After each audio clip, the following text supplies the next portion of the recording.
What is up, everybody? Welcome to the Typical Browns Fan podcast show. Intro. Intro. Right Intro. into it. We're gonna get right into We're it. into it. Ready to Hey, go. listen. I was doing so much. My bad, Sam. No, I it's didn't all set good. the intro correctly. I realized that there was a different intro, and I hit the best part is I hit it before it showed. So, and we caught it. We adjusted well. So, welcome to the Typical Browns Fan podcast show. I got my dear friend, colleague, and the voice of the Browns Morning Brew Saturdays at 10 a.m. Thank you. Sam Lacavera. Thank you, sir. Lacavera? La Cavera. Lacavera. See, I got Yeah. it right. I almost got to learn how to pronounce my own name after Yeah. looking like at some of these guys' names coming up in college here. You know, Yeah. I anchor. Yeah, it's like Mogi I. I'm like, man, you better go in here and start practicing your pronunciation. So yeah, for me, it's like as a person has a speech problem, I'm like, man, I gotta think before I start saying these names. And it's like that dude's on a delay. No, I just gotta think, man. Sometimes it's hard for me to think. the things get easier for me like that, bro, is once we start hearing it more and more, which is it makes it easier, you know. But right off the rip, you're like, man, like the first time I seen David Njoku's name on his name tag, I'm like, what in the say that name? What in the backwards? That is a weird name. Yeah. What in the backwards spelling is going on around here? That's like Kevin Stefanski. It took me about 2 years to say Stefanski. That's why. Hey, what's up, KP Young? Shout out. Thank you, KB on Facebook. It took me 2 years to learn Stefanski because I kept on calling him Stefanski. So I had to slow it down. I learned, and then right when I started to learn it, he's gone. And thank God I got Todd Monken. I could say Todd Monken pretty good. It's just a lot of R's and the fees. Sometimes it's hard for me to be like. Mike called me out on. I don't because I was excited because he was an electrifying player for us last year and one of our top wide receivers, Harold Fannin Jr. But I was putting Fanning on there. And Mike correct me. He's like, there ain't no ing on there, man. It's IM, Fanning. No Fanning. When I say this Fanning, dog, I don't care what you guys say. Yeah. Yeah. How's everything going? He was out there fanning. He had to cool himself down, catching all them passes. And he was like, yeah, man, what a great pickup he was, man. Yeah, he was. We're going to get into the offense of him, too. Today's show is going to be about the top 30 visits. A couple of people we're going to bring up. We're going to talk about I put 5 offensive lineman suggestions, but after talking with Sam, we added a little more to it because I wanted Sam's input on it. And then we're going to talk. So it's about 8. We'll talk about 8 offensive linemen in free agency we would like to target. And then 3 players we want Monken to fix for our offense to run like a well-oiled machine. But before we do that, I got a huge announcement. We will have a draft party. We are having a draft party on 4/23 Thursday nights from 7 to 11. Normally, that's when the draft ends. Me, Sam, Mike, Logan, Gary, we're all going to be down there doing a live draft, analyzing the draft pick by pick. Sam's got his big Bible out there of where people. He's got his scouting Bible. He's going to have it with him. You're going to have a couple other people. Me and Mike will be in the crowd getting interviews. Going on stage, in and out. We're going to switch things up. We got a couple of giveaways we're going to do. We're going to partner with Original Steak and Hoagies. They're going to give us a couple of gift cards. We're going to have a couple of questions, just trivia, anything to get the crowd pumped. But come out to PJ McIntyre's where we're going to do our live draft party. It's going to be a fun event. Are you getting ready for that night, Sam? Yeah, I'm. It's. Being in this podcasting and being asked to come here, I've been here for a year now. I look forward to more things than I ever did in football, and this upcoming draft is going to be one of them. I always paid attention to the draft, but I never really had to sink into the draft and put your teeth in there because we're doing stuff now and there's people we want and we hear people talk out, out in public that want certain guys, even combine. I just never really watched combine, but I actually last 2 years want to see what's going on with who's coming from where. And so, yes, this draft, another draft coming up and for the Bearded Browns here. And I'm looking forward to it, man. Absolutely. Yeah, the draft makes you really dig deep into players, and then you kind of like when you see him get off the board, you kind of get attached. And like, dang, like for me, it was like Xavier Watt, and Mm. instead of Xavier Watt, we end up getting Dylan Gabriel. So you're like, man, what could have been in that safety position? Because if you would had him and Hickman trading off back and forth, and you probably would have upgraded it, and wouldn't have to rely on paying Hickman so much money, putting that tender on him. Yeah, But I was on the Jackson Dart and you were. Abdul Carter. That's what I was looking at last year. So, but hey, man, you nailed it. You got the Mason Graham came right Yeah, out. That was. I Mason Graham. Yeah, I got the. I Mhm. don't know what to be honest with you. I have no clue what they're going to do this year. Yeah. I was big Caleb Downs. Now I'm like maybe he's losing traction. You would have to go offense, mainly offensive line. Do you go? We'll talk about here in a second when Mhm. about the 30 visits. Do you go weapon or do you go protection? Do you trade down to get more tools for Barry to put on his team? It's going to be fun. So come out. It's a free event. You don't have to pay to get in. You come in. You support a local establishment like PJ McIntyre's. West Park Browns backers access to come in. So you'll support the Browns backers group over there, and you'll get to meet us. Maybe we can talk. We are planning and have some people on stage, giving us your takes. Hopefully sober takes um, You're right. about the Browns draft and who you think they should draft. It's going to be fun. We're going to be there. We're going to try to make it as fun as we did JB's Tavern last year. I think this is obviously on a bigger scale. So I'm a little nervous from a perspective of like how to crowd control, make it entertaining, keep people's interest. So the draft will be the main focal point during commercial breaks. We need to kind of do some juggling. You know how to juggle? Right. Do you know how to Not very dance? well. If you want to bring some eggs in there and watch them hit the floor, I'm your guy. I can make it comical because I ain't about to juggle nothing. Can you Uh, balance plates on your head? you know what? I might be better off balancing plates than trying to juggle eggs for sure. All right, it's gonna be fun. Come that night. We'll find it. We'll entertain you. Find out if Sam could do the one wheel bicycle or balance Yeah, but plates on I your had head. like the stick with the I just 8 plates up there yeah, that are glued together. Then nobody will know, and I'll be riding a unicycle. it's fully There you fun night. We'll get into it now. Speaking of the draft, 30 visits so far that I got. If there's anyone that I miss in the chat, if there's anyone I miss, please feel free to correct me, and then maybe we can hit on them too. Uh, Jeffrey Champion on YouTube says, "Why are we bringing a CFL punter? That's a little head scratcher to me." I would tell you why, if I'm allowed to, Sam. I Well, don't go ahead think, because I and was already my this wheels might were upset you. my wheels were already going. Go ahead. This might upset you because you're a big Corey Bojorquez fan. There's a lot of deep rooted statistics that you guys will be bored with that shows that his leg is falling off. And the Browns are keen on that. Mainly those teams. Again, you have to understand you're talking to an organization that runs analytics. So when they run the analytics of a punter and they see some red flags on the analytic number and he's getting older and it will cost more money, they're going to go for a cheaper option. So don't be surprised if you have a different punter this year. That's Well, what I I'll say think, about that. I don't even think that it needs to be a numbers game. But when you watch a guy, after time goes by, you see how, it's part of age too. I mean, I'm gonna be honest with you.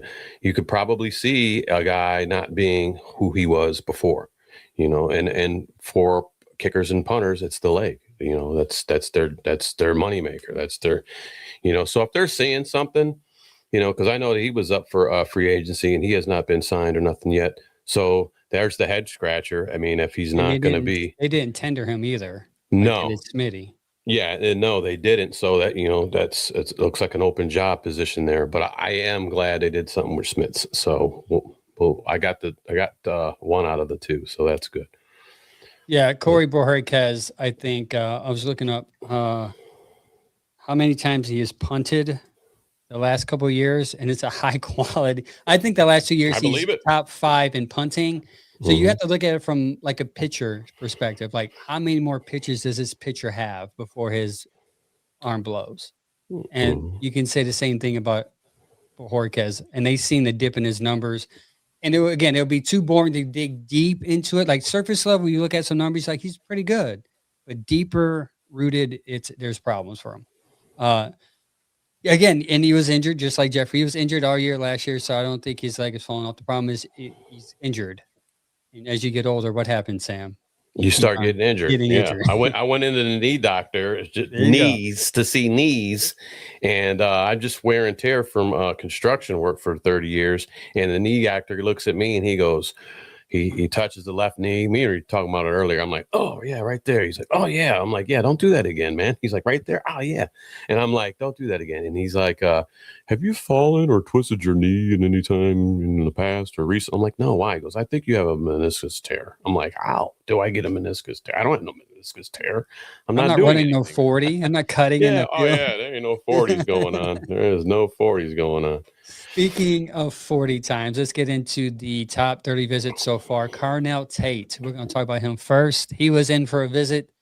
Browns drafted number 6. There's a lot of speculations that he will be the first wide receiver off the board. Concerns, well, not concerns. Sorry, that's the wrong wording. A lot of talk about his 40 time, Sam, that he ran a 4.5, but then Adam Scheffler came back and says, listen, a lot of scouts got him at a 4.47. So don't worry about his 40 time. But people are still saying he's too slow. Do you put a lot of stock in the 40 time? Depending on position. Okay. So yeah, if I can't have a quarterback with a slow 40 because you're on an island and you're backpedaling and you got to turn around. You got to get to target. Correct. Yeah. So, I mean, a wide receiver, as long as he can get separation, and I'm going to say right now about Carnell Tate, anybody that's judging him negatively because of his 40 time must not have watched him play football at all. Okay. Yeah. I'm going to say that. Okay. Because he catches everything. He can get separation. He can be a threat vertical. He can get open. Okay. So I'm okay with a guy with a low 40, 4.5. I'm okay. I don't quote me, but I think Jerry Rice was a 4.7. Yeah, he was slow. And was Jerry Rice a good receiver? You know why? He could get separation. He knew how to get separation at the line. He knew how to jam them guys up so he can make his move, get to the ball. So no, I mean, when they were getting Carnell Tate on that, Angel, I was just like, they must not have watched him. They ain't watched this game. You know? Yeah. So it's confusing to me that they're more worried about a 40 time and then they don't point out the most important stat of a receiver, and that's catching the ball. And as Browns fans, we have a lot of fast guys. Anthony Schwartz is the latest guy where he can run a 4.2 40, but his hands were blocks and it would just bounce off every time.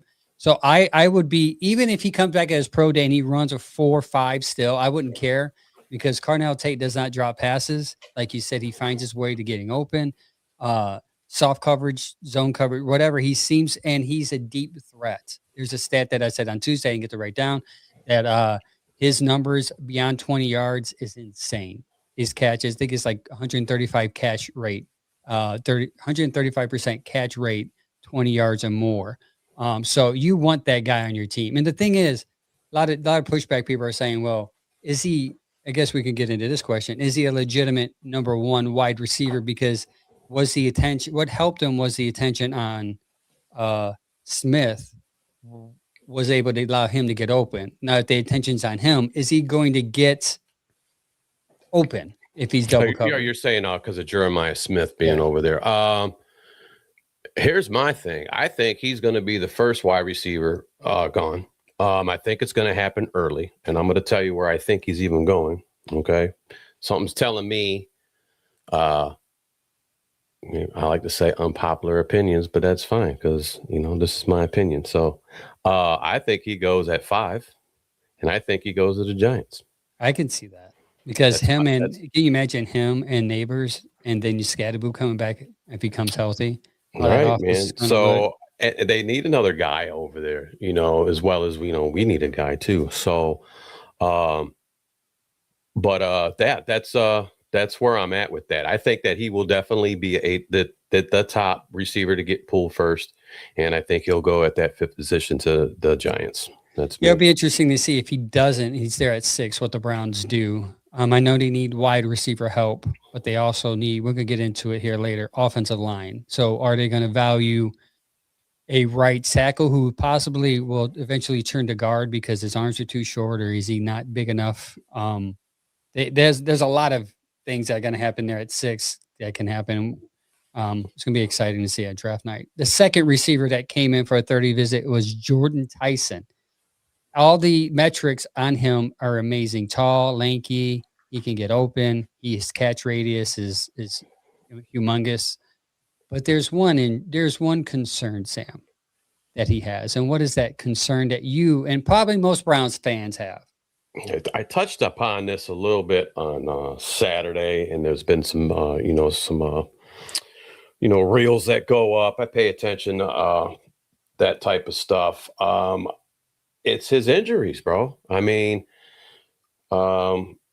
I'm trying to look them up right here because I had it all written down. I could probably remember it. Okay, 2022, he had a major knee injury. It was ACL, MCL, PCL. I say M&Ms and everything. Okay, that's a major knee. That's a major knee injury. Okay, and then he had a broken collarbone in 2024 that kept him out of a lot of games. And then 2025, there was the hamstring. Okay, we didn't see him at the combine. That's why the hamstring. That's that's pretty much why he's not there. I mean, he wasn't there. You need you that to run too. You want to showcase what you're going to do if you're going to be a top receiver to go in the draft. And it's injury. I think he's damaged goods. I've used that term a few times, and I don't know if we want a guy here like that. Do we want it? Now, I'm going to break up. Angel, you'll love this. I'm going to give you a percentage. So Jordan Tyson, with his injuries that I just gave you, in his college career, has only played 33% of his games. So that's like a third. That's not good. That's not good. Do we want to bring a receiver here that has the potential to play 33% of the time? No. It's a position of need on top of that, right? Well, exactly. You need at least position of need. We'll talk about, but position of need as far as the wide receiver one for future is needed. So if you're going to risk drafting him at 6, nonetheless, like you can sit there and say justify maybe second round, that 24th pick, you're kind of iffy even at 24 because you still need somebody there to play right away and consistently. You can sit there and be like, okay, I get it, but at 6 with that much of bumps and bruises, like that's a high. You're reaching pretty high for that. Yeah, and I want to touch on Logan Saturday show guy with us, Logan Bruce over there, because I wanted to get to that part, Logan. So I kind of gave you the skinny, because you said, but I still want to give an honest look at Tyson, and that's why I wouldn't. I mean, can he play? Yeah. Am I bashing the kid's game? No, but it's the part of the game when he's not there because of his injuries. And do we want to bring a guy with so many injuries here, especially if you go at 6? My personal opinion, you go lineman 6. If you stay in the draft order, then you go get your receiver at 24. Then you fill up a line guy again. But that's just my opinion. Thomas, I see you out there too. Hey, buddy. Sammy Salvatore. If you guys don't know, I'm Sam, but my real name is Salvatore. Thanks, buddy, for throwing that out there. Or Donkey. He calls me Donkey sometimes too. So Either one. He'll answer. Yep, he'll answer. Jeffrey said he would rather have Casey Concepcion. I know how to say that name because it's got a little Spanish twang to it. Concepcion. Than Jordan Tyson. The beautiful Jordan Tyson, if it was an injury, I would flip that around. I would want Jordan Tyson because he's a good deep threat and he's tall, lanky. You can throw it up at there. KC's route tree, and I said this on Tuesday. Go to sumersports.com and go. They have a draft guide there. It's SUMER sports.com. And look at the route tree of KC Concepcion, and you can see why he's valued as a high pick as a receiver in this draft because he is not limited. And that's the type of receiver that Todd Monken will like. But I don't know if they would do that because he has the same frame skill set as a guy we're going to talk about later, Isaiah Bond. So I'm just wondering, like, how many 5', 6'9", 115-pound guys can you have on your team? And I want to touch on that since we're talking ahead. about it, because my guy, if you go at 6, he's the guy I want at wide receiver. If you go lineman, I think that he'll still be there at 24. If you go lineman first at 6, and he still might be there at 24. The guy that I like at wide receiver that I'm seeing is, I'm standing on the hill. I've been standing on it since we've been talking about all this wide receiver talk, is Denzel Boston. I think AFC North. I'm tired of talking about it. Like you just said, how many more 5'11", 5'10" guys can we need? We don't need no more. Okay. We need AFC North, big body receiver. We need a guy to get behind on that. And I can get behind 6'4", 210 pounds. I like that. Yeah. And he can get open. He's got hands. He's a good receiver.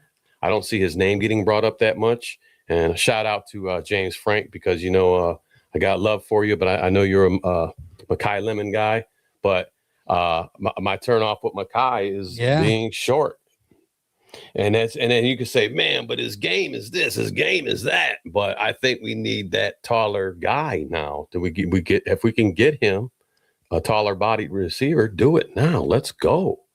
Let's go. I would agree with that. Another guy that I would be interested in, who just got brought up in the chat, is Amari Cooper Jr. Omar Cooper Jr. He is 22 years old. He's a young kid. He's 6 foot, 204 pounds, 6 foot listed. So probably a little less than that, but his hands he catches everything too. It's a lot of comparison to Jarvis Landry with him, which I can see as far as the dog in him, right? But yeah, he would be good. Makai Lemon, I'll be interested in his interview during the draft. Kind of put me off. He was a little. There's a video going around where the receiver at the receiver coach at the combine was telling the receivers what to do. The whole time Lemon was in the background just doing his own thing. And the guy was like, go about 3/4 speed, look behind and catch the ball behind your right shoulder. He wasn't paying attention. So it was his turn. He comes back and he's jogging and the ball gets tossed 20 yards down the field because obviously he missed the ball because he wasn't paying attention. So that, to me, if I was a guy, I'd be like, well, he's not listening to basic instructions. Like, that would be a red flag to me. Am I looking too much into it? Probably. But as a fan, that's what I do. I look too much into stuff. So Makai Lemon he is bigger than his size. He does play bigger than his size, but again, it's the Browns. And what happens when you draft somebody based upon hope? That's what I'm liking out of Denzel Boston. I'm not hearing his name being brought up enough, and I kind of like that. He also has the pedigree because his dad was a receiver for the NFL. David Boston. David Boston, Ohio State. I see you down there, James Frank. Man, I just don't want Lemon going to Pittsburgh. I don't want nobody going to Pittsburgh. I wish Pittsburgh didn't have no draft picks for the next 10 years. How about that? Yeah. I don't want him going I don't want him going either. But who's they going to have throw to him? Yeah. I mean, Rodgers still. I mean, basically they've not had any kind of thankfully they haven't had any quarterback since Ben. I mean, in my eyes. So we'll see. Speaking of quarterbacks, Sam, a quarterback came in for a 30 visit. And this is telling because they're not going to waste a 30 visit just to bring somebody in. Now, we may disagree on the smoke screen perspective of people saying it's a smoke screen. They want people to think they're going to get them at 6 and they're going to want to trade up. It's a big thing. Barry does play chess like that, but to waste a 30 visit on a quarterback whose passing was 11th in the nation, touchdowns 28, interceptions 5. That's a good touchdown to interception ratio. He had a 64 completion percentage. His passer rating is 145. He rushed for 93 yards, means he has some legs. He was 11-4 as a starter, but the issue is 11-4 was all the games he played in his college career. So 15 games is the template of one called Ty Simpson. So they had him come in for a 30 visit. What are your thoughts? I think we're on the same page overall, but my thoughts. Well, I'm going to go ahead and look at. I'm going to start with the statistics before I get in why I just don't want another quarterback here. I'm just going to look at the stats. And when you say record, that's what stands out to me the most. Okay, 11-4 as a starter. That's a great record. But one time. Yeah, one time. Okay. Yeah. So That's you don't scary. really come into who you're going to be in college until I think you're 3 years in. Okay. And I don't know if you guys know this, but when you go to the NFL, that changes. Yeah. Everything changes. There's been guys that have been great quarterbacks in college and then come in the NFL or any position, and they get to the NFL and they just can't play at that pro level. That would be a turnoff for me right there. I think he needs more time,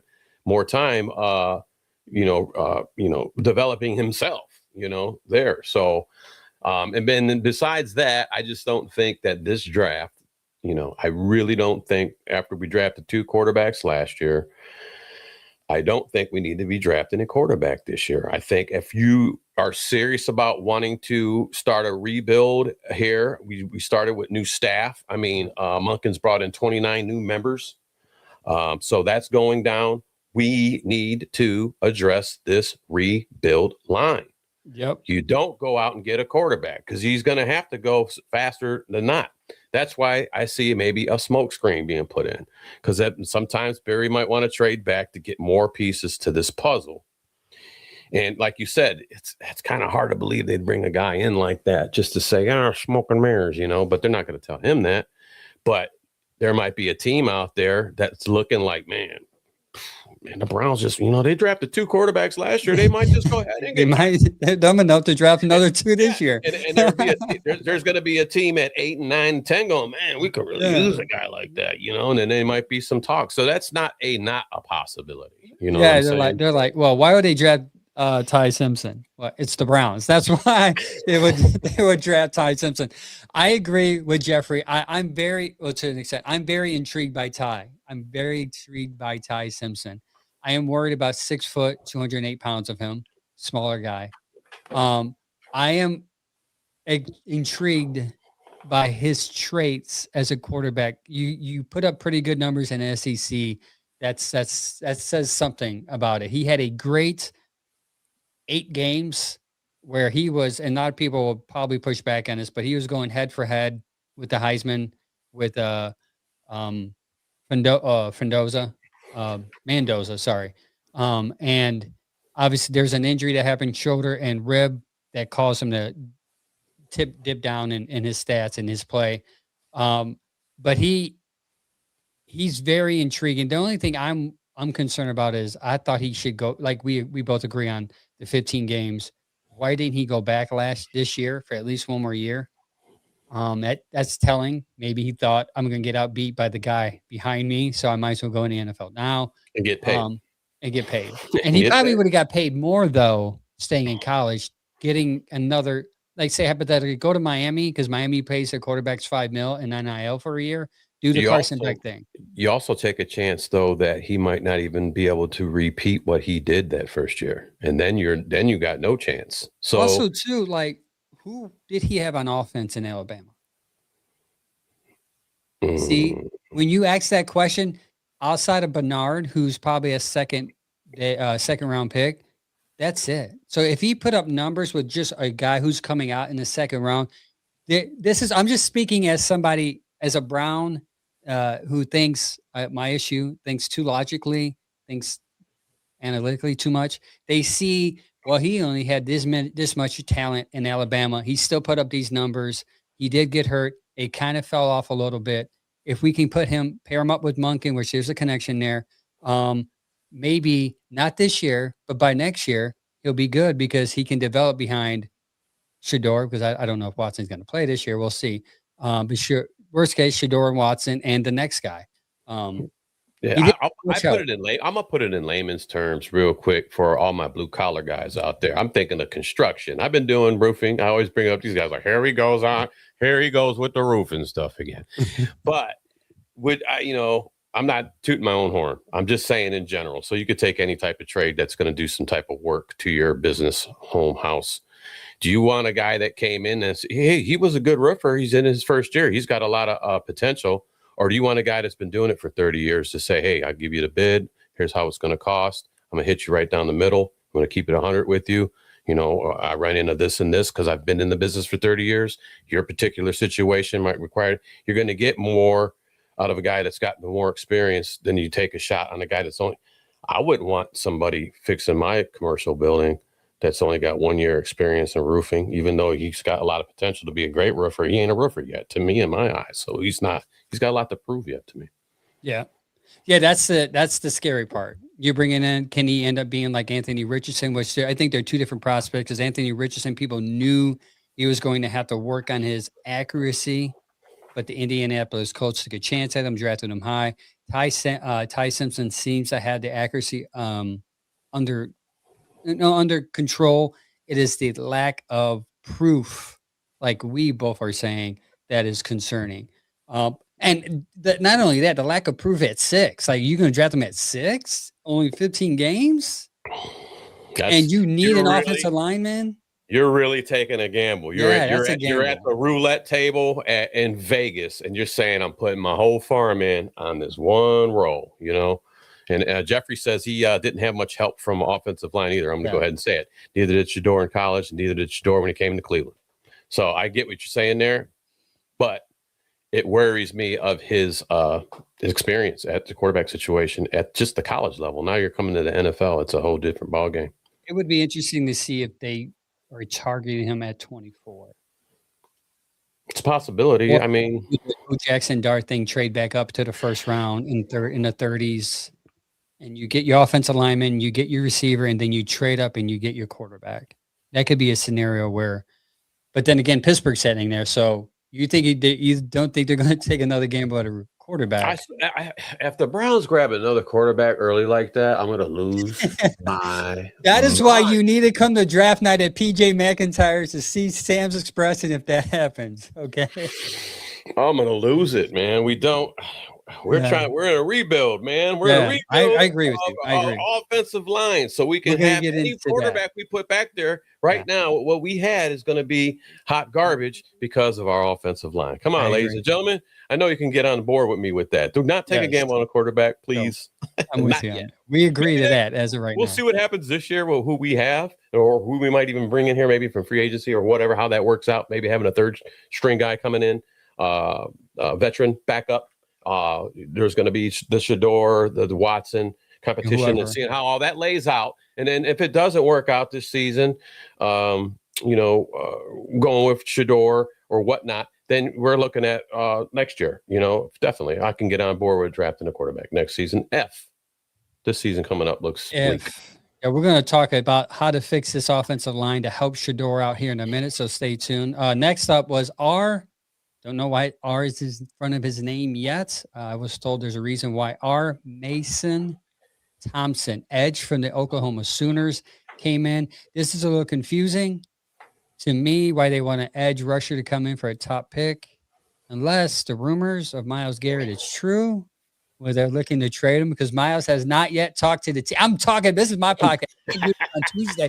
You speculate, Angel. I'm going to speculate on my podcast, Sam. There's a lot of talk that Myles Garrett is not happy. He has not talked with anyone in the coaching staff yet. He's speeding down the highway recklessly again. But let's not talk about that, because you know what? Everyone speeds, Sam. But the problem is no one speeds 9 times and gets away with it. If it was me and you, we'd be walking or Ubering at this point, right? Yeah. Also, there were guys getting clocked at the combine, with nice speeds. He's getting clocked in I-71. I don't know how many times already. It's time to stop, Miles. People was like, he's only doing 90 in the 70. That's not bad. He did 104. The cop came. There's video recording. The cop came up and said, "Listen, I'm knocking 10 miles off this because I don't want you to get a felony. You need to slow down." And I get it. I'm about to go on my tangent. Hold on, Sam. I get it. Everyone speeds. I don't speed. I can tell you right now, I don't speed. Why? Well, because my van for my job, they track me. If I speed, I get dinged with points. I got drive safety. And 2, I drive with kids. I'm the old man in the slow lane doing the speed limit. Okay. Have I sped before? Sure. Not a lot than the normal person, because I was always fearful of losing my life. Okay. Also, Myles Garrett is a He's important. He just needs to slow down. Okay. And I get that everyone speeds. He's just sped 9 times. This is a problem. This isn't one time. This isn't 2 times. He flipped his car, got in an accident, right? 9 9. times. 1 time mistake, 2 times, oops, 3 times. Hey, let me get this fixed. But he's been caught 9 times. So that tells you how many times did he not get caught? And he still sped. And the things, when you do things and you keep repeating things like that, that reflects on not just yourself. It reflects on, to me, your other teammates are looking up to you. Like, what are you doing, man? Like, all right, I got a nice car. I want to open it up. Go to a racetrack. Okay. Get a chauffeur. I mean, he's a young kid. He's got nice stuff. He wants to, go out there and drive it. Why have it if you Go to can't drive it? racetrack. Go to But racetrack. right. But for one, at this point, thank God he is not, seriously hurt somebody else. Okay. Yep. And then 2 is physically hurt himself. And then to where he, not play again or not ever be the same guy. Remember Kellen Winslow years ago? He was out there. Right? Yeah, out there messing around on his motorcycle. He wasn't the same ever since he did that. He was out there trying to be a star boy. And no, he screwed up. He messed himself up.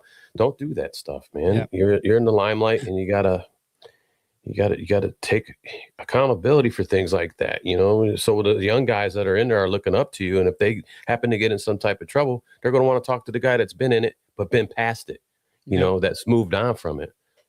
So yeah, it's confused. Let's slow down. And so he hasn't talked to anyone in the staff yet. So there's a lot of speculation that he's not happy again. And then you add the fact that they brought in somebody as an edge rusher to look at. So it just rings the bell of urgency or alarm. But James just said pairing R. Madison with Miles. I like that. That means you're going to be drafting a defensive guy again at 6. Are we okay with that? Knowing that, again, it's kind of the whole quarterback thing. Like, do you really need a defensive guy? Do you need another quarterback? No, we need a receiver, or you can even argue maybe best offensive lineman there as opposed to even receiver, because again, we both agree we're going to go into this topic of the offensive line. We're going to go into it with the mindset of Shedeur. We want to see what Shedeur has, and we want him to prove it this year. And we're going to give him as many weapons on the offensive line, and we're going to give him as many weapons on offense that we can with the limited cap space that we have. So that's why I don't understand the Mason thing. We'll see how that turns out. But speaking of offensive line, Miles, slow down. But speaking of the offensive line, Markel Bell, offensive tackle, left tackle, by the way, 6'9", 345 pounds, out of Miami. They brought him in. Now the argument is like, Angel, why are they wasting a 30-day guy with somebody that's probably projected to go 2nd or 3rd round? Well, because he's 6'9", 345 pounds, and they want to really do the homework on him to see if they can get him in the later rounds. That's my assumption, because they ain't gonna, unless they're gonna really reach on 24 and get an offensive tackle there. But what is your thought of this big man? Originally, and it was in some comments. I believe it might even been on one of your reels, because you put one up about him, Bell. My first thought was DeJuan Jones body type. Yeah. Okay. And then my concern with that is, and I'm not, last season, DeJuan got rolled up on. That can happen to anybody. I understand that. Okay. Penalty too. Yeah. But DeJuan has been hurt, season ending hurt ever since he came here. Okay. I worry about draft him knowing that he was hurt too. That's why he's a 5th rounder. Yeah, he was hurt coming. Yeah, he was hurt coming in, and overweight.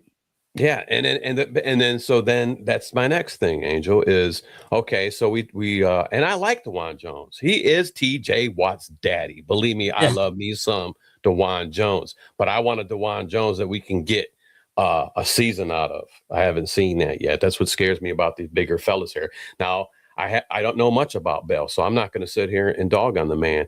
But I do know that he does look durable, and he has not been hurt. As far as I know, he has not had any kind of crazy injuries.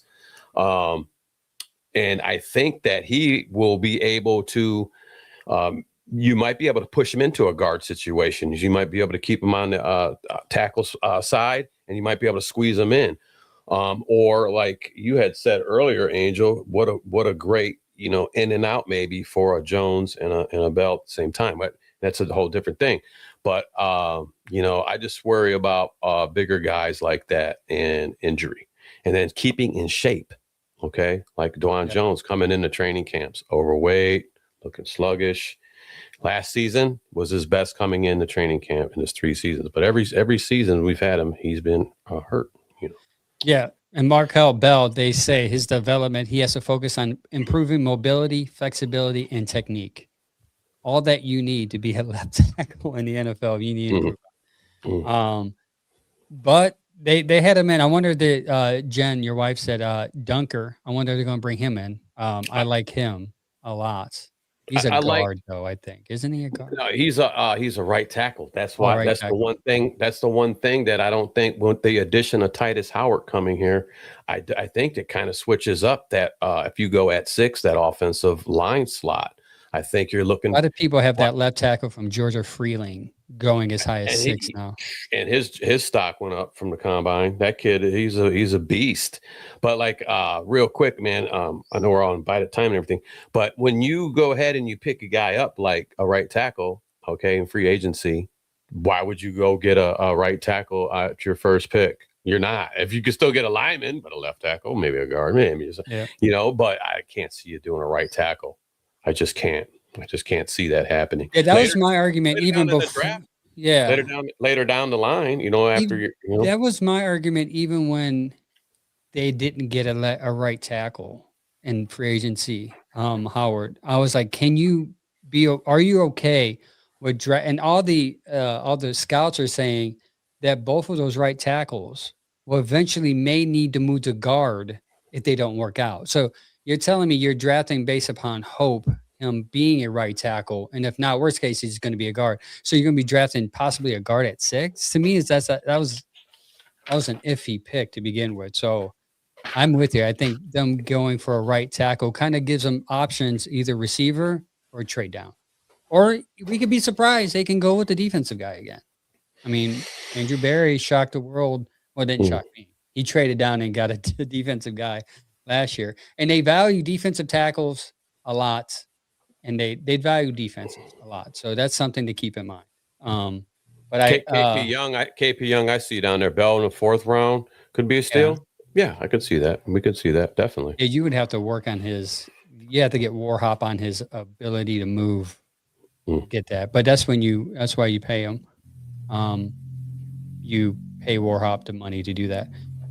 Speaking of paying, Deshaun, $36 million in cap space over the weekend just magically popped up, Sam. We went from being broke to being having some money to spend. Deshaun Watson, the team converted nearly $46 million of his salary to bonuses to clear $36 million in cap space. Denzel Ward, they converted $2.5 million roster bonus into a signing bonus, creating $2 million in cap space, according to Spotrac. So Brown's got some money to spend. That's good. Now, you did bring up a good point about they can do something else with Denzel Ward's contract. What is that? To create even more cap space. Well, I was surprised when I seen, because we knew, you talked about it, I've talked about it. We knew that there was going to be a restructure with Deshaun. Because I'm looking at how can we get some money. We're looking around. Deshaun, bang. Denzel was on the clock. Bing. They did to me, that's a soft restructure that they did, because I was thinking of a full restructure. Yeah. And the full restructure, all right, so the soft restructure, we got him at $2.5 million. If they would have did a full restructure with Denzel, even if they would have met in the middle, so of a soft and a full, but the full was looking between 13 to 15 million that we could have added to what we were already trying to work on. And especially if we're trying to be bringing key figures and we need to do re-signs. So there's another, cap money. There's guys that I would like to be signed. I'm going to say one right now, Devin Bush, please go get him. Please give him some money. All right, with some of this money that we're getting, that's my opinion. Okay. But I thought they would have. I really thought, Angel, I really thought that they would have restructured Denzel because they had the opportunity to do that to get a little more out of there. And there's not many guys left on the table that you can do a restructure with. You know, I mean, you talked about it. You had said Del Pitt could be a possibility to free up some more money. And the only other guy on there, I mean, Teller's gone, Joku's gone. You ain't getting that. That's just not happening. Is Joe Batonio, but he's a question mark. You know, he could have a restructured deal. Yeah, if he decides to come back.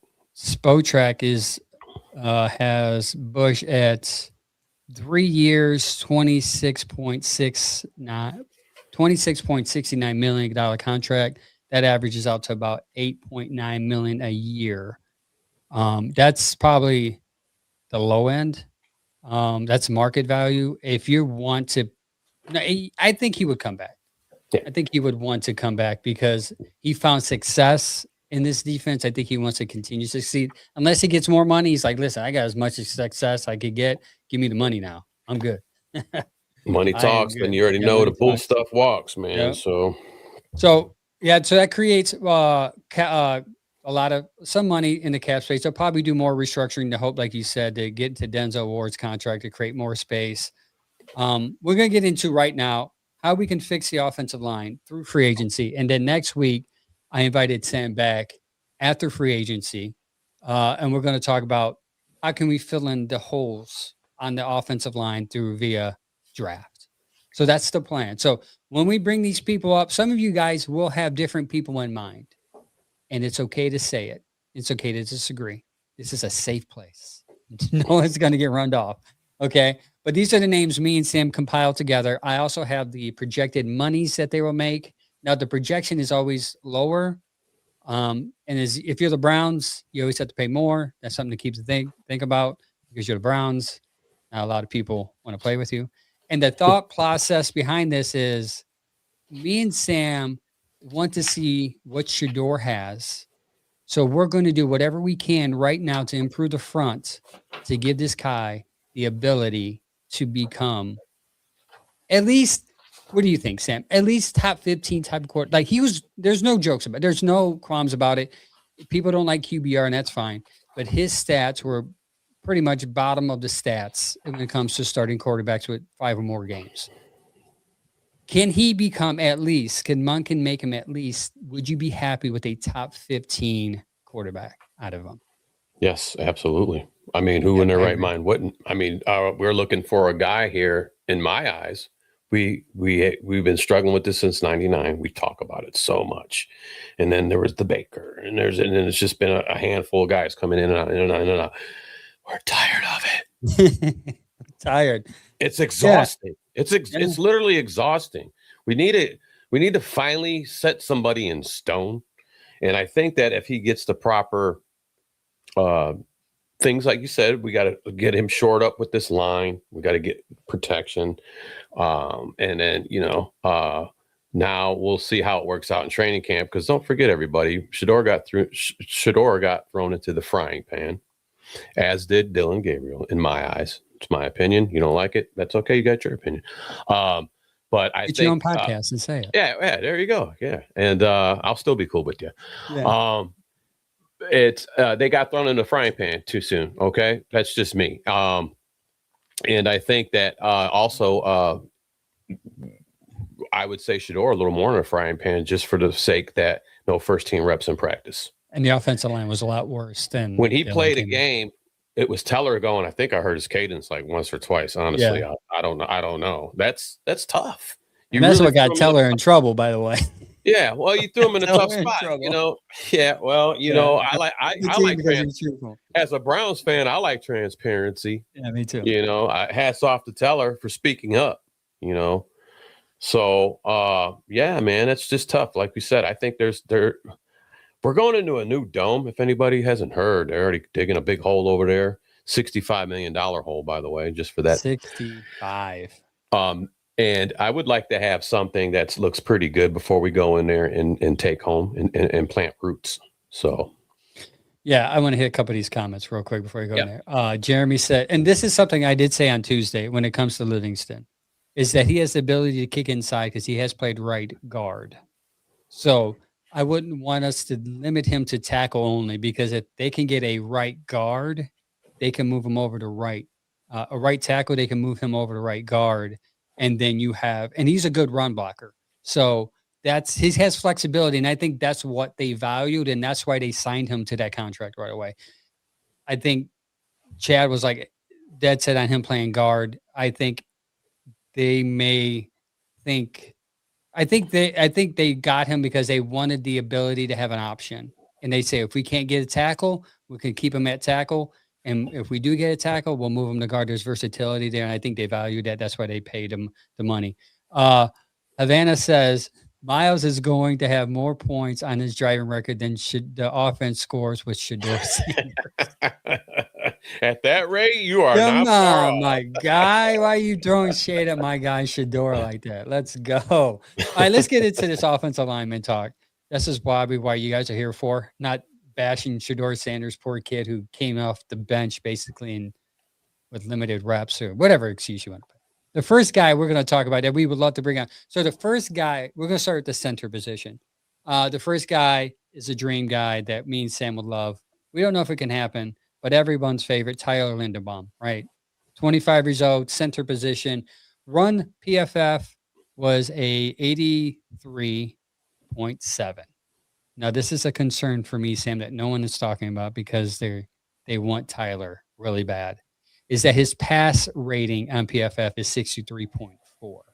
But he is a fifth rated offensive lineman on their board, which shows that he has the ability to play the way his contract, in which Spotrac puts out 4 years, 70 to 72 million, 17 to 18 mil a year. Again, that is the low end. He probably is going to hit the $20 million range. But what do you think of Tyler Linderbaum? Great player. Absolutely would be great. But I absolutely don't think he's in our financial budget. he's just not in our financial budget. I just don't see it. And the run blocking to me is a concern because we're talking about all this pass protection. Don't forget, ladies and gentlemen, you have to have a running game to have a passing game. You have to have Monken's big on the running game. Yes, and a lot of 2-3 tight end sets even. Monken's schemes. And like I said, great, but I just don't see it, Angel. Just I'm looking at finances. It's just you're gonna you want the big Yukon Denali or whatever big truck you want out there, but right now you can only get that little Ford Maverick. You know what I'm saying? Yeah. So he's the big boy. He's the big. And the other thing is. He's the big door prize. He's the big door prize, like you said, that people are going to come to your event. And because of that, he's going to have many suitors. So that's going to drive the price even more up. I agree with you. Do you want to see it? In the running game that you brought the PFF, it's important. And that's a pretty low grade to me, man. I mean, in a great world, and it and I know it, man, it'd be nice to have a guy that's sitting at a 70 in pass blocking and a 70. We want to see some. Even like a C- in the run game and a high C on the pass game. But the pass game, according to PFF, that's a good passer rating. 60 is good. We're going to see worse. But I like you said, can we afford that? Yeah, can we? Yeah, but you'll be putting all your eggs in one basket. Yeah, basically. So here's a cheaper option. Here we go. Cade Mays, 3 years. $12 million a year. His run grade is a little down, 58. That's where you not want to be. You want to be in the 60s. His pass grade is at closer to 70, which is good. Now, a lot of people are going to be like, well, this guy's booty. But this is probably what you're going to be able to afford, unfortunately. A guy like this, not him, but a guy in that area where his pass and run grade as a center isn't the best. But can you maybe work with his technique to improve him? I mean, like you said, we're trying to be realistic. Yeah. You know, and in that That's fine. realistic, Yeah. in that realistic nature of everything, it does come down to finances, and that's a financiable. He's attainable He's without attainable. without breaking your bank. And now there's another option. You can get Whippler back. Whippler can be your center. He's still got one more year, but the problem is he's not ever healthy. And he's always hurt. I looked up his grade. And he didn't get enough snaps to get any grades. So I couldn't do that. Next up, we're gonna go left tackle. Obviously, this is the prize that everyone's going to want. Rasheed Walker. You brought him. I actually forgot about him because he's been so far out of my mind because I don't think we're going to be able to afford. If we go after Linderbaum, you can't afford a left tackle because of the money. A high desired left tackle like him. 26 years old, left tackle. His run PFF is low. His pass PFF is 70, which is good. He's 52nd ranked offensive lineman, and they're thinking that he's going to get $20 million a year. That's scary. That's another big, like you said it, another big door prize. I do have him on my list, but like you said, if we can't, it's the Linderbaum situation. It's the financing of that. You know, we're not going to be able to go out and get that Denali right now. You know, we're going to have to.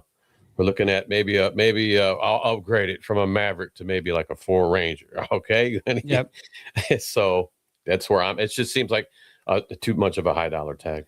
And Jeffrey I said this too in our pre-meeting. I think Jeffrey said it too. I think that's too much money for Rasheed Walker, and I agree.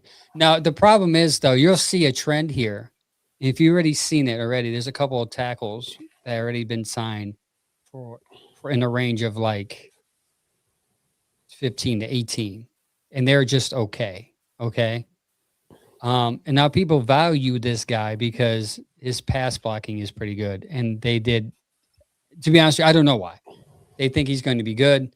They think he'd be great. I agree. $20 million a year is a lot for a guy whose run block grade is below 60 and his pass blocking is C at best. C at best. Jeffrey says, what about Brandon Smith, a right tackle? Because Howard can play multiple positions. He has the same amount of snaps at left tackle and he does at right tackle. That would be someone we want. We did not have him on our list, but Brandon Smith would be a good option. Next, I thought I looked at him real quick. I thought he was more privy to being a right tackle, and right now I think we're in a right tackle market. We could be. We could be. I mean, I got a guy on my list that we'll go ahead. Keep going. Next up is John Simpson, age 28 guard. PFF has him as a 56 run blocker, 82 pass blocker, 62. Sorry, my eyes are going bad. 54th rated one. Do you see, like, this is average. This is an average lineman, offensive lineman, and he's still getting about 11 mil a year. 10 to 11 mil a year. That is a lot. I'm saying that to tell you, you're going to get an average to below average, basically a body in here who's shown signs of being healthy, because that's important, because the offensive line has not been healthy.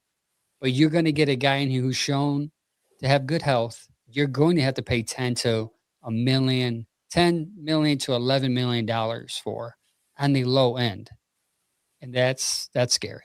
That's just the value of anyone on the line is skyrocketed. Next up, we're going to go one of your guys, age 31 guard, Jeremiah. You know his name? It's Illuminor.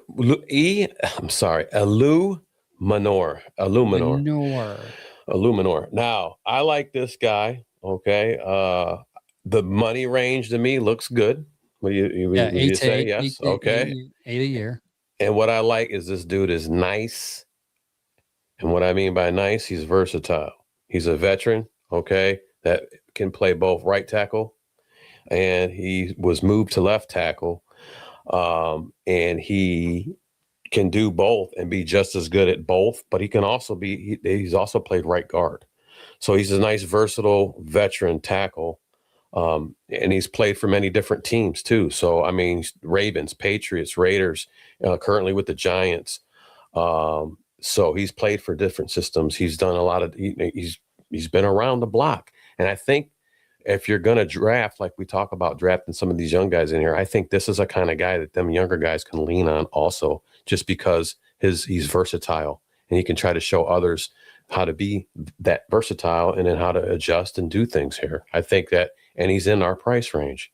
I think that's a standout to me. That's like a checkbox of mine. That's the most important. His price is affordability, right? And worst case, he can be a guy you can back up. You can bring as a backup, as somebody you can start for 5, 6, 7 games while you're developing a guy you drafted. And that price range is sweet. At 31 years old, you give him a 2-year deal. You give him 8 to 9 million a year, front load that deal. Do what Barry does, and then by next year, your guy's ready that you drafted, and you get rid of him, and then you plug in the guy you drafted. Perfect.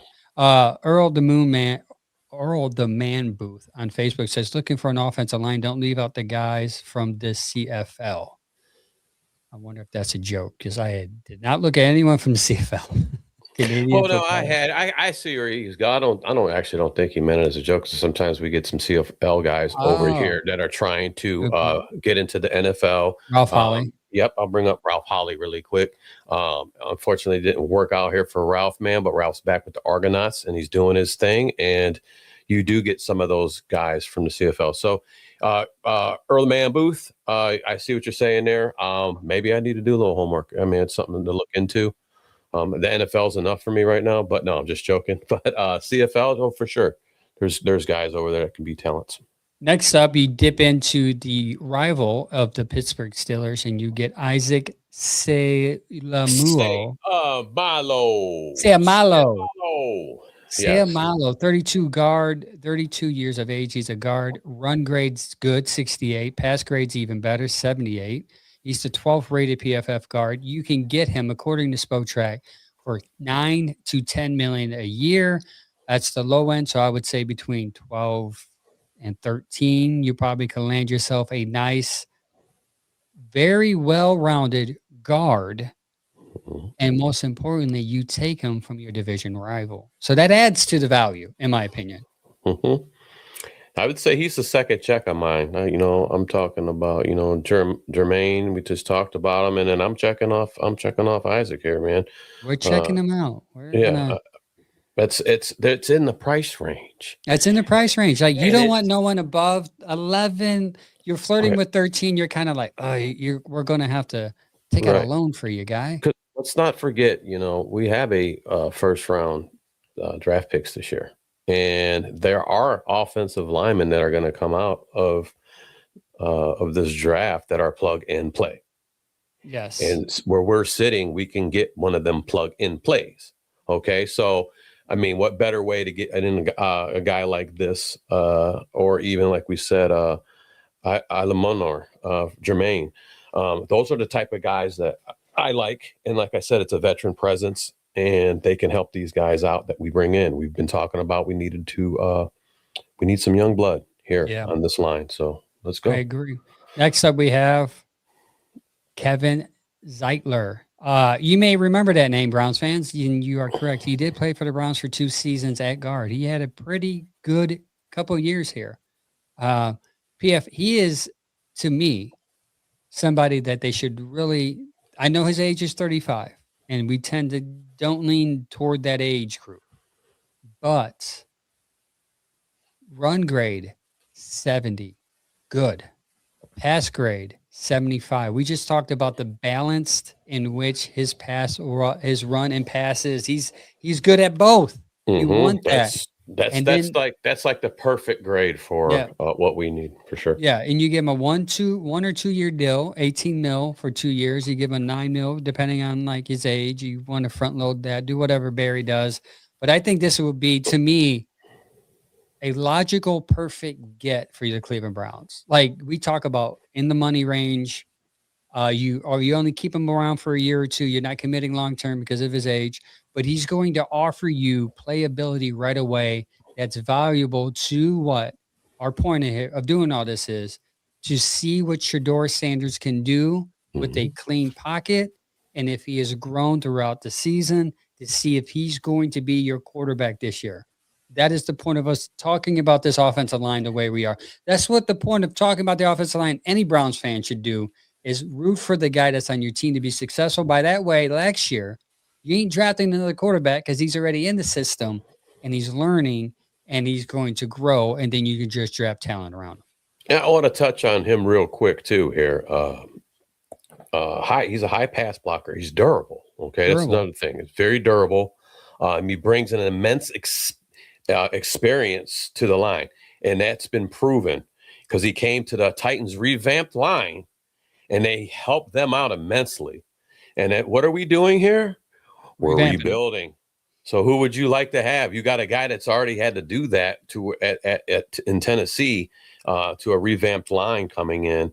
So it would be the same kind of scenario, and to put up numbers like that, what we're seeing in front of us, I can get on board with that. And my big thing is helping out is going to be getting these young guys the mentorship that they're going to need. A lot of people say, some players are just in it for them. They ain't.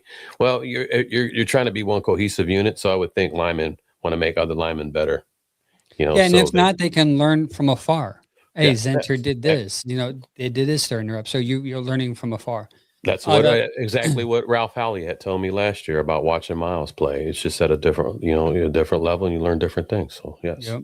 The last guy we have on our board is Elijah Vera Tucker. Now I like this guy. You see the PF run score and pass score about even. We like that, right, Sam?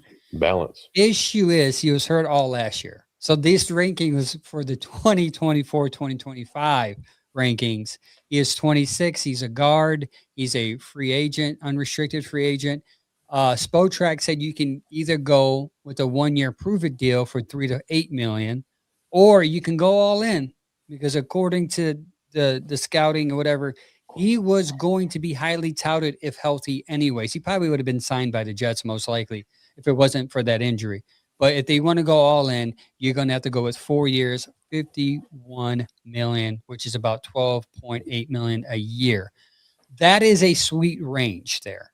If you can get a young guy, 26, with a pass block win rate, pass and run block, PFF score like that, I would be all in on that. Yeah, and like you said, it's a prove-it deal. I like that. We'll talk about it a little bit later, but there's another player that comes to mind that we're going to be getting back this year on a prove-it deal that I think we need to re-sign. But let's continue, my friend. James Frank, the injury was tricep injury last year. He was out the whole year. Am I missing anyone else? I don't think so. Okay. That's it for all of the offensive line that we would like to see as a Cleveland Brown. Jeffrey says, I see him going back to Jets. I do too, but as a Browns fan, wishful thinker, I would love to see the Browns maybe throw a little more money at him to see him come in because he's young and he's somebody that we probably can keep around for another 5, 6, 7, 8 years. But we'll see. We'll see. It is exciting to have those names brought up. And not only do you need an offensive line to help Shedeur up, but you need some weapons around them, Sam. And we're going to talk about 3 specifically that we feel Todd Monken needs to get his hands on right away. Not mainly because of their faults, but mainly because of the offensive fault, mainly of the last couple of years, and just pull the goodness out of them. James Frank says Joe Bitonio's not retiring. That would help. If he doesn't help. That would change a lot. We talked really quick. I didn't mean to cut you off, Angel. I'm sorry. James, we talked about that a little bit earlier because he's still a question mark, but it would be great to get him back. And he's another guy that you might be able to, once he says, I'll come back, you might be able to restructure and you get some more cap space money. So and there's, I want him back just as bad as you guys. So these are 3 players we're hoping Monken can get his hands on and not only improve. One is improved. The other one is develop. The other 2 are develop into playmakers in which he desires to be. The first guy, you may be on my Facebook and you might see if I posted about him today, and it made me think about this and add to the notes.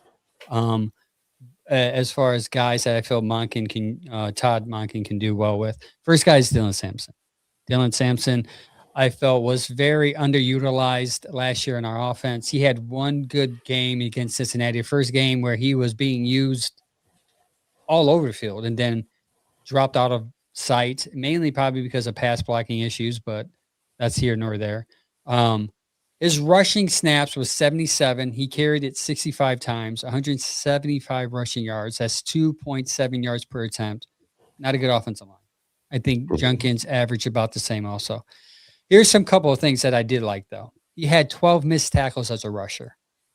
That's high. I mean, given the fact that you had 65 carries and you have 12 missed tackles, that missed tackle output's pretty good. And he had 10 explosive plays. Yards after contact, 2.45. Monken, let's get into the receiving because he's not limited just to rushing, but receiving too, ranked 37 with pass snaps, 173. 35 targets, routes ran 146, receptions 33, receiving yards 271, 2 receiving touchdowns, and 1 drop. But he again forced 8 missed tackles as a receiver. So as a player, he has forced 20 missed tackles. Dylan Sampson is a force to be reckoned with, but you got to give him his reckoning. You got to give him his opportunity. And he was limited with opportunities last year. Why? Play calling, inability to scheme up the players that have his quality of skill set. I felt like Sanders can do so much. I mean, Sampson can do so much more than what was presented. And I was kind of disappointed that it wasn't even done last year. So I'm hoping that Todd Monken could get him on board. And you could even, like we thought many times, like split set, right? You have Junkin and him in the back. I say it all the time, and people are like, "Oh, that's a fad. That doesn't work." You don't know. And when your season's going down the toilet bowl, ladies and gentlemen, why don't we try that? But we got used to being predictable, and so did the teams that prepared for us. Yep. And Dylan Sampson, I screamed it. Dylan Sampson was not utilized as you can use him.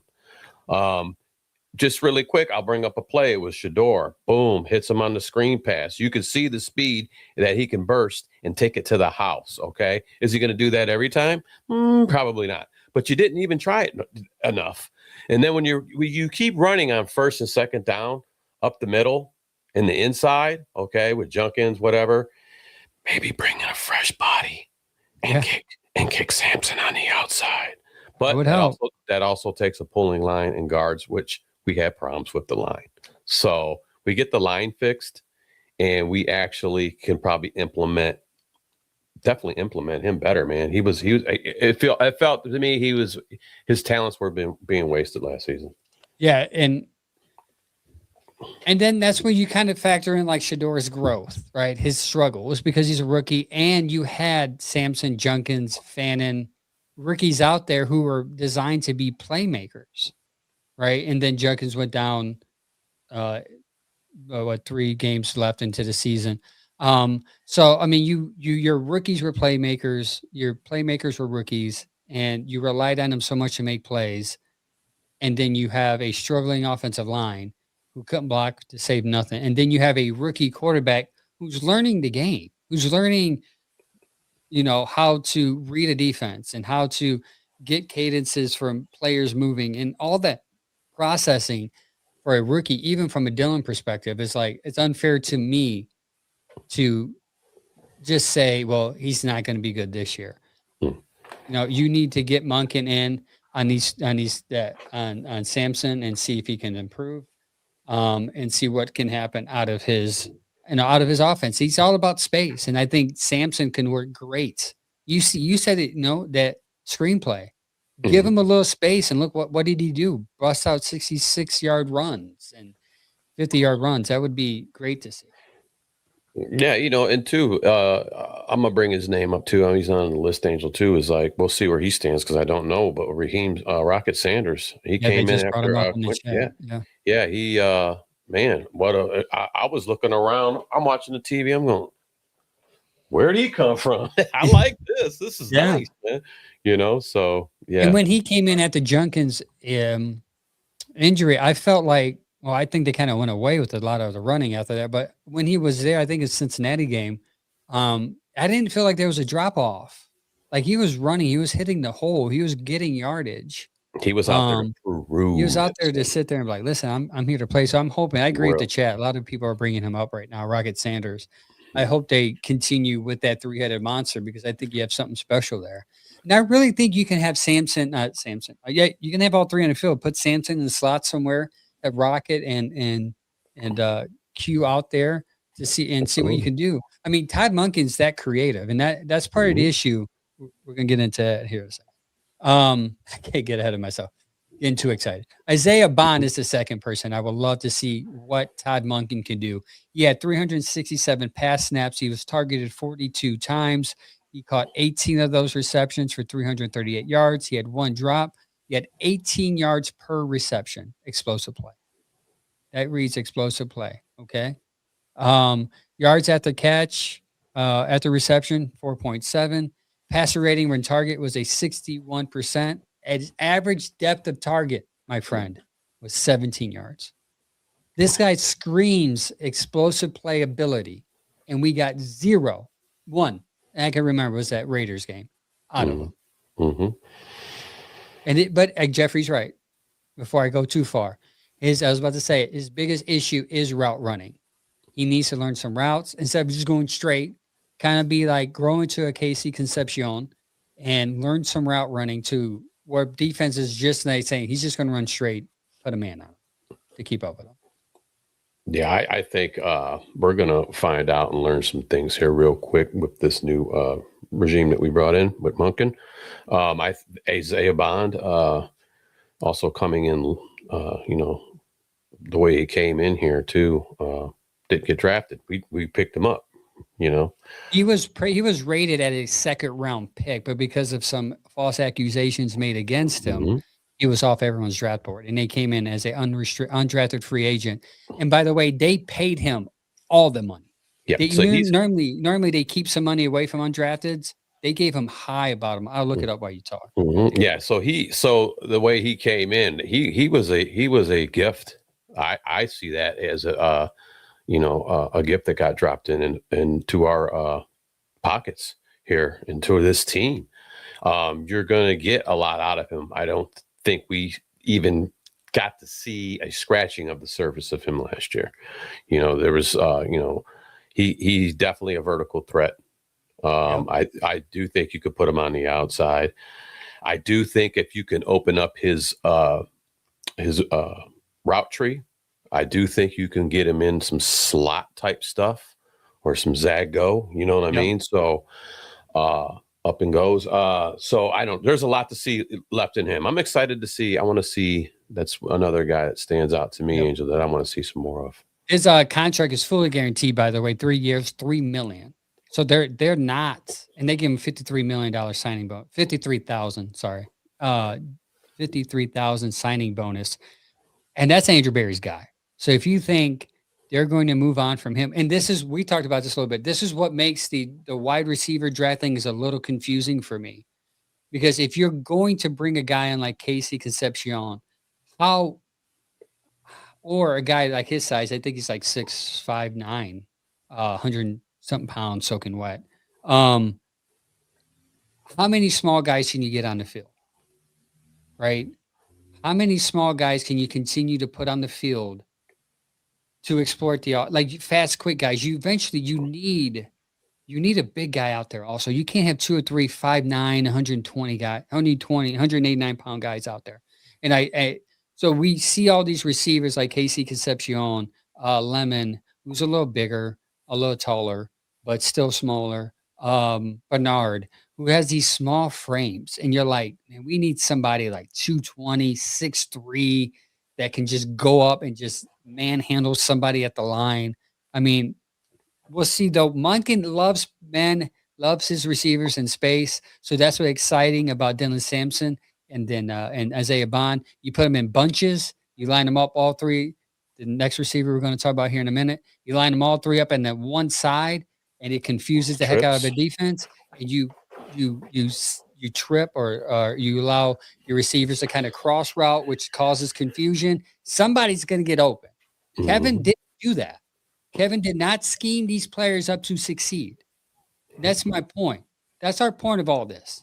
And I'm setting it up because we're going to try to talk you into the next guy.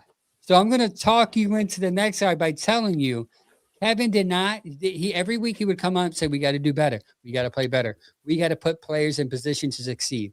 And what has been the message so far from Todd Monken and Andrew Barry? Putting players in positions to succeed, allowing them to play free, giving them the ability to be successful in who they are and what they are successful in. And I think that's gotten us lost when it comes to the next receiver, Jerry Jeudy. Jerry Jeudy, known for his drops, known for his bad attitude, known for yelling at Shador Sanders saying, "I'm not getting the ball." But Jeffrey says on cue, actually a couple minutes early before we set this up, I've seen because that down there. I want to see Jerry Jeudy play the slot this year. He has twitch. He has used it. Man, we getting a lot of comments tonight. That's just jumped up there. Uh, he has the twitching us. He has the two twitching us and the route running from it. He is good after the catch. I agree, but how many more receivers can you put in a slot, man? You can't put Isaiah Bond. You can't put Sampson. You can't put Fannin. The slot receiver is meant for one person. Unless you can have two slot receivers, and then you're putting four receivers out. It gets confused. Maybe Monken can draw something up, man. He's smart enough to do that. But Jerry Jeudy is the next guy we're going to talk about. We feel like, understandably so, he gets a lot of hate. But lately, one reporter, Mary Kay, the mouthpiece of the Browns, has been saying the Browns are high on him. They think they can get more out of him. What do you think about that, Sam? Well, my thought is, I'm a Browns fan, okay? And with that being said, I want to see our Browns players, especially if they're coming off, because I'm gonna tell you right now, I'm gonna keep it 100 with you guys. I was bad mouthing Jeudy last year. I was done. I was sick and tired of seeing the dropsies. I was done seeing it should have been a touchdown, and you just let the defender rip the ball out of your arms and going the other way.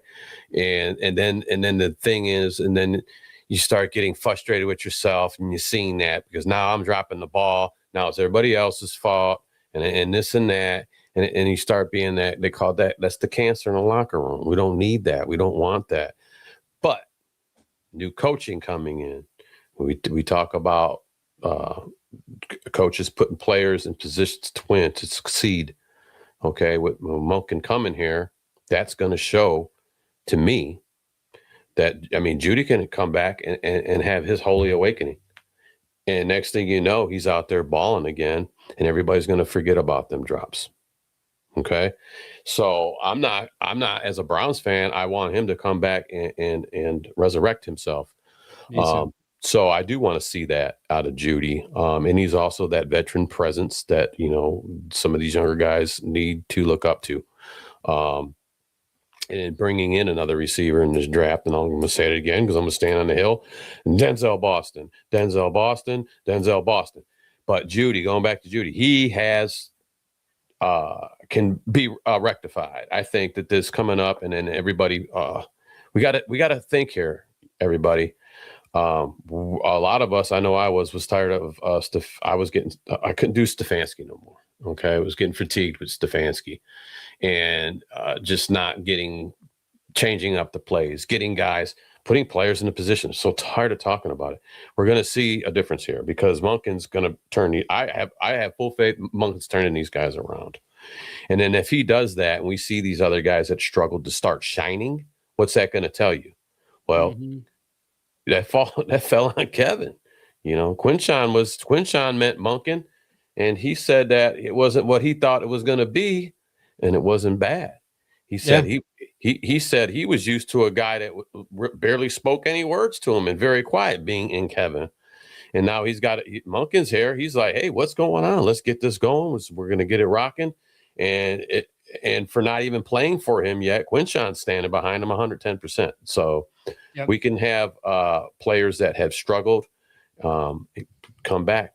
They're going to make a comeback. And I would love to see Jerry Jeudy make a comeback. I'm a Browns fan. I'm not going to, throw him out. And like I said, if the dude comes out here and he has a 1,200 yard season, you guys ain't going to worry about what happened last season. You ain't going to care. I do think Jerry Jeudy will always have issues with drops. He's always had that in his NFL career. Not too much of his college, but his NFL career has always had drop issues. Um, Miles said if you watch the all 22, Jeudy won a lot of routes, but wasn't targeted due to rookies learning on the fly, which is something that it's not talked about enough. That the reason why I highlight that is because it's true. Like we need to understand that Jerry Judy's who Jerry Jeudy is. He's going to drop passes. I'm accept that, but I think Jerry Jeudy is better than what we've seen this past year. Can he be a wide receiver too? Really good wide receiver too? Yes. Uh, it's been brought up by in the slot. Maybe put him in the slot more, Miles. Maybe that's where he excels at. Maybe Monken can look at the tape and realize, he's really not an outside guy. Put him in the slot where he's a lot quicker. That could be where he's at. And then maybe we can draft a guy from the outside, Tate or late rounds Tyson or somebody a little taller, Brazil from Tennessee. There's so many options they can do with outside this draft. And maybe even here's the deal. Kevin did not scheme differently at all. It was basically the same thing over and over again. Monken, I think, can scheme up Jerry Jeudy, move him around in the slot, put him in different positions to succeed. And I think that we can see a better version of Jerry Jeudy than we've had. We've seen the high when he was a Jameis Winston. His best game was in Denver. That was the high. Like, this is what Jerry Jeudy can do. Like, come on, like, give us more of that. Even I would be okay with 8 drops a year if he's giving me 8 touchdowns a year and 1,000 yards. I would be okay with that. That wasn't talked about that year. He was top 5 in drops that year, but because he didn't produce, people are so again bringing back. Well, he's dropping the ball. He's dropping the ball. But we'll see. We'll see what they do with him. And you can, like we're saying, okay, so let's move Jeudy around. Okay. Okay, we can do that. Because you know who else we moved around? I kind of got into it with Gary on our more the Brew show because we was talking about our best receiver last year was a tight end. And that's just saying something of what's going on right now. Well, your best receiver should be your tight end. And I said, well, we have a special tight end. And he's known as a hybrid tight end. I said, you can line them up anywhere on the field. I said, you can put them on the outside. You can put them in a slot. You can let them chip block, streak down, and then, Gary's like, you can't do that. You can't do that. The next game, we're all watching the game. We all text amongst each other, and they lined him all the way out. And he went for that, I don't know, what was it, 30, 40-yard touchdown he caught. And he adjusted because that should have been, yeah. And that's when he re-injured his hamstring. But I go, Gary, hands up in the air. I'm like, okay, did you see where Fannin was lined up at, sir? Who's your receiver? So you can go ahead and you can push guys, especially with a guy like Fannin. Imagine like if you had, this would be cool. I mean, I'm just going to set up a quick scenario here. We're in the huddle, all right? We're in the huddle. We're calling plays, and we're going to do a little motion. And you're going to see, Judy's going to be a little on the inside, and then you're going to see Fannin come out wide. Okay. And then, so you can mix it up because you already know Fannin can be a vertical threat too. Yeah. So there's a lot you can do there. And I really think that we will draft a stud wide receiver in the first round. I would think later. I think 24 more than 6, but it's my opinion. Mm-hmm. Stay tuned. Next week, we're going to have our draft scenario where we're going to, we'll probably do the first 3 picks, Sam. Well, you'll do your mock and I'll do my first 3 pick mock. And then, because we'll kind of basically know what they need out after free agency, because free agency starts this Wednesday. The needs are going to hit first, and then maybe we can go from there. I'll hit this comment before I leave. We've been on for an hour and a half, and I'm going to have to go and wrestle my kids to bed here soon. Mark says these guys last shaved when the Browns were over 500. That is true. And if you wonder why we are bearded, there's a podcast called the Bearded Browns Podcast on Tuesday in the Browns Morning Brew, where most of us have beards because, that's just our thing. We just like beards, and our wives prefer it. So we keep it.